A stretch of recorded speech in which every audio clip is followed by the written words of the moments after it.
എല്ലാവർക്കും the roaming ഗരാജിൻ്റെ പുതിയൊരു വീഡിയോയിലേക്ക് സ്വാഗതം. ഇന്നത്തെ വീഡിയോ ഞാൻ റോഡ് ട്രിപ്സിന് പോകുമ്പം ഞാൻ എൻ്റെ കൂടെ കരുതുന്ന സാധനങ്ങൾ എന്തൊക്കെയാണെന്ന് ഒന്ന് പരിചയപ്പെടുത്താമെന്ന് ഓർത്താണ്. അപ്പോൾ എല്ലാവരെയും വീഡിയോയിലേക്ക് സ്വാഗതം ചെയ്യുന്നു. പുതിയതായിട്ട് വരുന്നവർ ചാനൽ സബ്സ്ക്രൈബ് ചെയ്യാൻ ശ്രമിക്കുക. അതുപോലെ വീഡിയോ ഇഷ്ടപ്പെട്ടാൽ മറ്റുള്ളവരിലേക്ക് ഷെയർ ചെയ്യുക. വീഡിയോ അതുപോലെ ഫുള്ളായി കാണാൻ ശ്രമിക്കുക. അപ്പോൾ നമുക്ക് വീഡിയോയിലേക്ക് കിടക്കാം.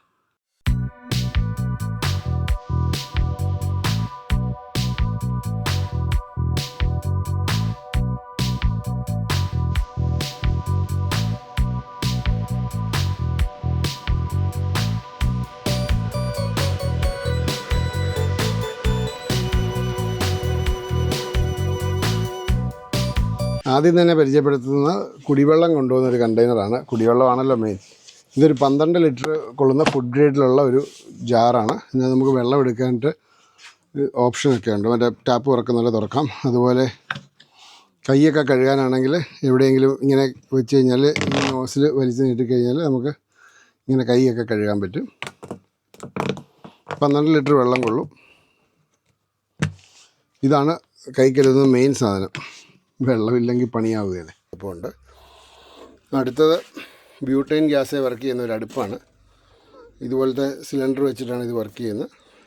ഇത് നമ്മൾ എവിടെയെങ്കിലും പോകുമ്പോൾ കൊണ്ടുപോകാറുണ്ട്. അത്യാവശ്യം ഫുഡ് വല്ലതും വെക്കേണ്ടി വന്നാൽ അതിൻ്റെ ഒരു ആവശ്യത്തിന് വേണ്ടി നമ്മളിത് കൊണ്ടുപോകാറുണ്ട്. ഇങ്ങനെ ഇരിക്കും. ഈ ഭാഗത്താണ് ഗ്യാസ് നിറയ്ക്കുന്നത്. ഈ സാധനം നമ്മുടെ ബ്യൂട്ടൈൻ ഗ്യാസിൻ്റെ അടുപ്പിൽ വെക്കുന്ന പാത്രങ്ങളാണ്.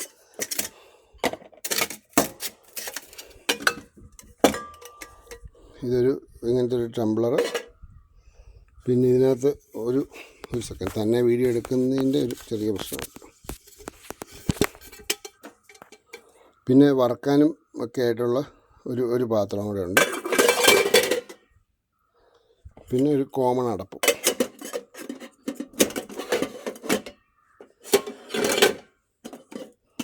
ഇതിങ്ങനെ ഒന്നിൻ്റെ അകത്ത് കയറ്റി നമുക്ക് വെക്കാൻ പറ്റും. ഇത് പിന്നെ പരിചയപ്പെടുത്താം. പിന്നെ ഇത് ഡെക്കാത്തലിൽ നിന്ന് മേടിച്ച ഒരു ഫ്ലാസ്ക്കാണ്. 1 ലിറ്റർ എക്സ്ട്രാ ഉള്ളൂ. ഇത് തണുപ്പോ ചൂടോ എന്ത് വേണേലും വെക്കാം. ഇതും അടുത്തത് പിന്നെ പരിചയപ്പെടുത്താം. പിന്നെ ഇത് ഡെക്കാത്തലിൽ നിന്ന് തന്നെ മേടിച്ച ഒരു പാത്രവും 2 കപ്പുമാണ്. പിന്നെ ഒരു ഫോർക്കും നൈഫും സ്പൂണും ഉള്ള ഒരു സെറ്റ്. അടുത്തത് ഞാൻ കൂടെ കൊണ്ടുപോകുന്ന ഒരു സാധനമാണ്.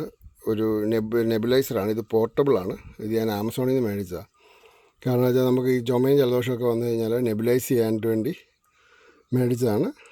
ഇത് അത്യാവശ്യം വലിയ കുഴപ്പമില്ലാതെ നമുക്ക് ഫലപ്രദമാണ്. ഇതിൻ്റെ പ്രൊമോഷനൊന്നുമല്ല. ഇതെല്ലാം ലിങ്ക് ഡിസ്ക്രിപ്ഷനിൽ ഇട്ടേക്കാം. ഒട്ടുമിക്ക സാധനം ഞാൻ ആമസോണിൽ നിന്ന് മേടിച്ചതാണ്. അപ്പോൾ ഇത് ഭയങ്കര ഒരു യൂസ്ഫുൾ ആയിട്ടുള്ള സാധനം. ഇത് ബാറ്ററി ഓപ്പറേറ്റഡാണ്. ഇതിൻ്റെ പുറകിൽ മറ്റേ 2 ബാറ്ററി ഉണ്ട്. ഒരു സെക്കൻഡ്. നമ്മുടെ 2 പെൻടോർച്ച് ബാറ്ററിയിലാണ് ഇത് വർക്ക് ചെയ്യുന്നത്. അടുത്തത് ഒരു മറ്റേ USB പവേർഡ് ഫാനാണ്. ഇതിന് അത്യാവശ്യം നല്ല പവറുണ്ട്. ഞാനതൊന്ന് ഓണാക്കി കാണിക്കാം.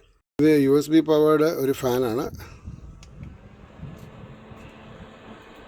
അത്യാവശ്യം നല്ല നമുക്കൊരാവശ്യമുള്ളൊരു കാറ്റൊക്കെ കിട്ടും. വണ്ടിയിലൊക്കെ ആകുമ്പോൾ വലിയ കുഴപ്പമില്ലാതെ കിട്ടും. ഞാനിത് കൂടുതലും പുറത്തുനിന്നുള്ള കാറ്റ് അകത്തോട്ട് വലിച്ചെടുക്കാൻ വേണ്ടിയാണ് ഉപയോഗിക്കുന്നത്. പിന്നെ കൊണ്ടുവന്ന ഒരു സാധനമാണ് ഈ ലാബ് കെയറിൻ്റെ ഒരു 20,000 mAh ഒരു USB ഇത് പോർട്ടബിൾ പവർ ചാർജർ. ഇത് വെച്ച് നമുക്ക് ലാപ്ടോപ്പ് വരെ ചാർജ് ചെയ്യാം. പിന്നെ ഉള്ളത് ഒരു ടോർച്ച്. പിന്നെ ഒരു വണ്ടിക്കകത്ത് വെക്കാനായിട്ടുള്ള ഒരു ആംബിയൻ ലൈറ്റ്. പിന്നെ മൾട്ടിപ്പിൾ പ്ലഗ് കുത്താവുന്നൊരു സോക്കറ്റ്. പിന്നെ ഒരു കാർ ഇൻവേർട്ടറുണ്ട്. അത് വാൻഡ്രോ എന്ന് പറയുന്ന കമ്പനിയുടെയാണ്. 200 വാട്ട്സ് വരെ സപ്പോർട്ട് ചെയ്യും. നമുക്ക് ലാപ്ടോപ്പ് ചാർജ് ചെയ്യാൻ പറ്റും. അതുപോലെ ഡ്രോണ് അങ്ങനത്തെ ഒരുമാതിരിപ്പെട്ട സാധനങ്ങളൊക്കെ ചാർജ് ചെയ്യാൻ പറ്റും അത് വെച്ച്. പിന്നെ ഉള്ളൊരു ഫസ്റ്റ് എയ്ഡ് കിറ്റാണ്. ഇത് വണ്ടിക്കകത്തുള്ള ഫസ്റ്റ് എയ്ഡ് കിറ്റ് തന്നെയാണ്. അതിനകത്ത് മരുന്നുകളൊക്കെ നമ്മൾ പിന്നെ നമ്മുടെ യാത്രയുടെ ദൈർഘ്യം അനുസരിച്ച് മേടിക്കും. വയറിന് പ്രശ്നം വരാതിരിക്കാനും പിന്നെ ഹൈ ഓൾട്ടിറ്റ്യൂഡിലൊക്കെ പോവുകയാണെങ്കിൽ അവിടെ ഉപയോഗിക്കാനുള്ള മരുന്നുകളൊക്കെ മേടിക്കും. ഇത് ബോട്ടിൻ്റെ ഒരു പോർട്ടബിൾ സ്പീക്കറാണ്. അത്യാവശ്യം നല്ല പെർഫോമൻസാണ്. ഇത് മിക്കവാറും തന്നെ വണ്ടിയെ കാണും. പിന്നെ ഇതാണ് എക്കോ ഫ്ലോ എന്ന് പറഞ്ഞ ഒരു പവർ സ്റ്റേഷനാണ്.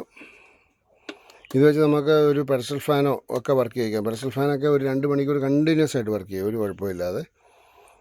ഇത് ഞാൻ ലാപ്ടോപ്പ് ചാർജ് ചെയ്യാനും അതുപോലെ ഡ്രോണും ഒക്കെ ചാർജ് ചെയ്യാൻ വേണ്ടിയൊക്കെ ഉപയോഗിക്കുന്നതാണ്.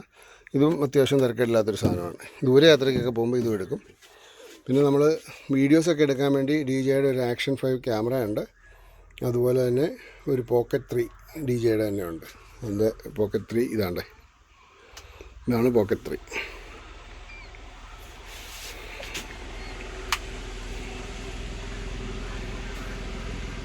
ഇതൊരു ഗിംബലോട് കൂടിയ ഒരു ക്യാമറയാണ്.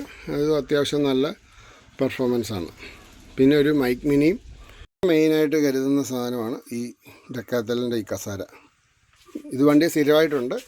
പിന്നെ ട്രിപ്പൊക്കെ പോകുമ്പോൾ ഒരെണ്ണം കൂടെ എക്സ്ട്രാ നമ്മളെടുത്ത് വെക്കാറുമുണ്ട്. ഇത്ര സാധനങ്ങളാണ് ഞാൻ പോകുമ്പം കൂടെ കൊണ്ടുപോകാറുള്ളത്. പിന്നെ വണ്ടിയുടേതായിട്ട് കൊണ്ടുപോകാറുള്ള ഒരു 20 മീറ്ററിൻ്റെ 4 സ്ക്വയർ 3 സ്ക്വയർ വയർ വിത്ത് എക്സ്റ്റേണൽ എർത്ത് കൊണ്ടുപോകും. പിന്നെ ഒരു ടോയിങ് റോപ്പ് കൊണ്ടുപോകും. പിന്നെ ടോയിങ് റോപ്പൊക്കെ അതൊക്കെ സ്ഥിരം വണ്ടികളുള്ളതാണ്. പിന്നെ വണ്ടിയുടെ പോർട്ടബിൾ ചാർജർ കൊണ്ടുപോകും. ഞാൻ എൻ്റെ വണ്ടി എൻ്റെ ബ്രദറിൻ്റെ പേരിലാണ് മേടിച്ചേക്കുന്നത്. അതുകൊണ്ട് കേരളം വിട്ട് പോകുമ്പോഴത്തേക്ക് എന്തെങ്കിലും ഒരു ആവശ്യം വന്നാൽ ഉപയോഗിക്കാൻ വേണ്ടി ഒരു ഓതറൈസേഷനുണ്ട് വണ്ടി ഉപയോഗിക്കാനായിട്ടുള്ള. നമ്മൾ തേർഡ് പാർട്ടിയുടെ വണ്ടി നമ്മൾ ഉപയോഗിക്കാൻ പാടില്ല എന്നുള്ളതാണ്. അത് ഇപ്പോൾ അളിയനാണെന്നൊന്നും പറഞ്ഞിട്ട് കാര്യമില്ല. അപ്പോൾ അതുകൊണ്ട് അത് ഒരു മുദ്രപത്രത്തിൽ നോട്ടറിയും കൊണ്ട് നോട്ടറൈസ് ചെയ്ത് അതും ഞാൻ വണ്ടി വെച്ചിട്ടുണ്ട്. കാരണം കഴിഞ്ഞ പ്രാവശ്യം പോയപ്പം വെസ്റ്റ് ബംഗാളിൽ വെച്ച് നമ്മളെ പോലീസ് പൊക്കി 5000 രൂപയും ഫൈനുമാണ്. എനിക്ക് തോന്നുന്നു മോട്ടോർ ആക്ട് സെക്ഷൻ 197A ആണെന്ന് തോന്നുന്നു. അത് പ്രകാരമാണ് ഇത് കുറ്റകരമാകുന്നത്. അപ്പം ആ ഒരു പേപ്പർ ഉണ്ടെങ്കിൽ വേറെ ഇഷ്യൂസ് ഒന്നും വരാനില്ല. ഇത്രയൊക്കെയാണ് ഞാൻ വണ്ടിയെ പോകുമ്പോൾ മെയിനായിട്ട് കരുതാറുള്ളത്. പിന്നെ നമ്മൾ സാധാരണ ഇപ്പോൾ പോകുന്നാലും വണ്ടിയുടെ ഇൻഷുറൻസ് പോക, അത് നമുക്ക് പിന്നെ ഹെവി ആയതുകൊണ്ട് പുകയില്ല. ഇൻഷുറൻസ്, പേപ്പർ, കാര്യങ്ങളൊക്കെ. പിന്നെ ശ്രദ്ധിക്കുന്ന കാര്യങ്ങൾ, യാത്രയെ ശ്രദ്ധിക്കുന്ന കാര്യങ്ങൾ, നമ്മൾ ആരുമായിട്ട് റോഡ് റേജിനൊന്നും പോകാറില്ല. നമ്മൾ ആരുടെയും മെക്കിട്ട് കയറാൻ പോകാറില്ല. കാരണം നല്ല ഇടി കിട്ടും. നോർത്തിലൊക്കെ ചെന്ന് വല്ലതും പറഞ്ഞിട്ടുണ്ടെങ്കിൽ കൂട്ടത്തോടെ ഇടി കിട്ടുള്ളൂ, അല്ലാതെ ഒരു മയമില്ലാതെ കിട്ടും. അപ്പോൾ അതുകൊണ്ട് നമ്മൾ ആവശ്യമില്ലാത്ത പരിപാടിക്കൊന്നും പോകാതിരിക്കുക. നമ്മൾ പോയി കാണേണ്ട സ്ഥലങ്ങളൊക്കെ കണ്ട് നമ്മൾ സ്വസ്ഥമായിട്ട് തിരിച്ചു വരിക. പിന്നെ നോർമലി കൊണ്ടുപോകുന്ന ഫുഡ് ബാസ്ക്കറ്റിനകത്ത് ഒരു ലോങ് ട്രിപ്പൊക്കെ ആണെങ്കിൽ 5-10 പാക്കറ്റ് സിംഗിൾ പാക്കറ്റിൻ്റെ നൂഡിൽസ് കാണും. പിന്നെ പാൽപ്പൊടി, മറ്റേ ഇതില്ലേ ചായ ഡിപ്പ് കാണും, പഞ്ചസാര, ഇങ്ങനത്തെ സാധനങ്ങളൊക്കെ, അത്യാവശ്യം ബിസ്ക്കറ്റും കാര്യങ്ങളുമൊക്കെ നമുക്ക് ഒരു വെടിക്കുള്ള മരുന്ന് എപ്പോഴും വണ്ടിയെ കാണും. കുക്ക് ചെയ്യണമെന്ന് തോന്നുമ്പോൾ കുക്ക് ചെയ്യുക. തന്നെയൊക്കെ പോകുമ്പോൾ മടിയാണ്, എന്നാലും മാക്സിമം ശ്രമിക്കാറുണ്ട്. നൂഡിൽസൊക്കെ ഉണ്ടാക്കാൻ വലിയ പാടൊന്നുമില്ലല്ലോ. അപ്പോൾ നമുക്കൊരു ഫ്രീ ആവും, നമുക്കൊരു എൻ്റർടൈൻമെൻ്റ് ആവും. പിന്നെ ഉള്ളത് ഒരു ടേബിളാണ്. അത് എടുത്തുകൊണ്ട് വരാനുള്ള പാടുകൊണ്ട് എടുത്തുകൊണ്ട് വന്നില്ല. അതും ഡെക്കാത്തലിൽ നിന്ന് മേടിച്ചാണ്. അത് മറ്റേ അതിങ്ങനെ ഫോൾഡബിളാണ്, മടക്കി വെക്കുന്ന ടൈപ്പ് ടേബിളാണ്. അത്യാവശ്യം EV ഉള്ളവരെല്ലാം മേടിച്ച് വെക്കേണ്ട ഒരു സാധനം ഇതാണ്, ഈ കസാര. നമുക്ക് എവിടെയെങ്കിലും ചാർജ് ചെയ്യാൻ പോയാൽ ഇരിക്കാൻ സ്ഥലമില്ലെങ്കിലും സമാധാനപരമായിട്ട് നമുക്ക് ഇരുന്ന് ചാർജ് ചെയ്തൊക്കെ പോവാം.